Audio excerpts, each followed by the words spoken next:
Hello, I'm Oni Higgins, and you're watching Bold TV. Here to share some delicious treats is Chris Tucker, founder of Betta With Butta. Now, tell us what you're doing during this time to help those in need. Well, once COVID set in, we knew that we really had to do something to start giving back and just putting a smile on people's faces. So we've tried to just be as charitable as possible in this time. And right now, we're actually doing a cake initiative, and that's something that we see that's going to be going on for the long haul.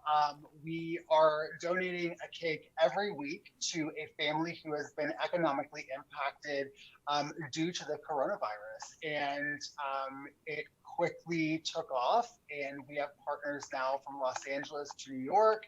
We're in let's see, we're in Texas, we're in Phoenix, we're in Vegas. So we're in a Nice. lot of big cities. We're always looking for other partners to jump on board, just to help spread a little bit of love. We truly believe that every single child should be able to blow out birthday candles on their birthday. And we know that like this is a time that's super weird for kids. They're learning from home, and we just want to make sure that their birthdays are still a special day for them. And so we believe that this initiative is really going to spark joy in people's lives and also take a little bit of stress and pressure off of those parents who are going through some tough financial times. Yep, and it's like the littlest things you don't know how it's going to impact someone's life. So definitely for sure. So how can people enter to win?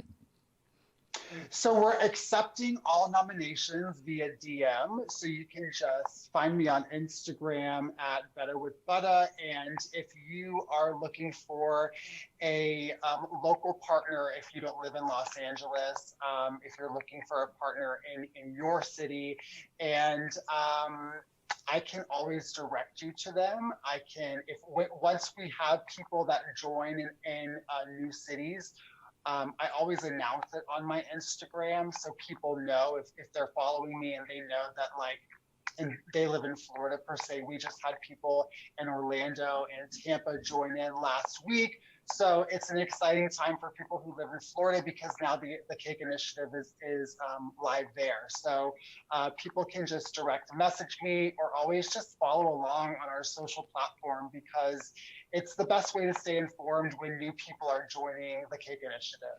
Nice. So how do you get other bakers involved with the initiative?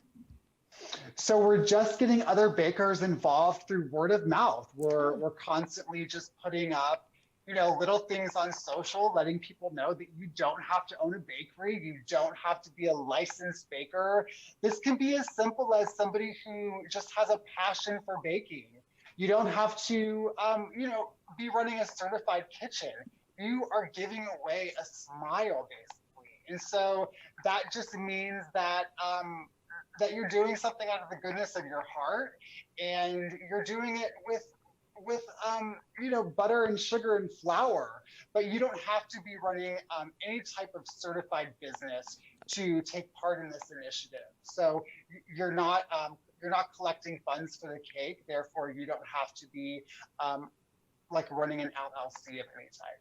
okay. So what was the Great American Baking Show like for you? Oh, the show was so fun. It was my first time actually being in London, which was really cool. Nothing Sounds like exciting. having, yeah, nothing like having an all expense paid trip to London and it being your first time. But it's such a magical city. I love culture, which is one of the things that drew me to Los Angeles. It's a reason I love going to New York City because you're always just immersed in culture. And I think that's one of the massive things that just allowed me to fall in love with London. It's a beautiful city of culture. Everywhere you look, there's just something different. And that was kind of what rang true to be on set every day of the Great American Baking Show was the cast was full of culture, the crew was full of culture, and we just got to experience just different walks of life just being Hmm. in London for 6 weeks. Nice. So what advice would you give to aspiring bakers? How can they get to where you are now in your career? So if you're an aspiring baker, I would say to throw all of your measuring cups away and buy That's yourself interesting. a kitchen scale.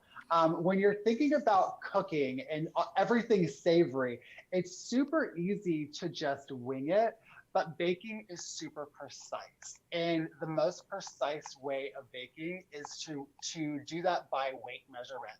And actually, here in the United States, we're one of the only places that still uses a cup measurement for weight for measuring out our ingredients.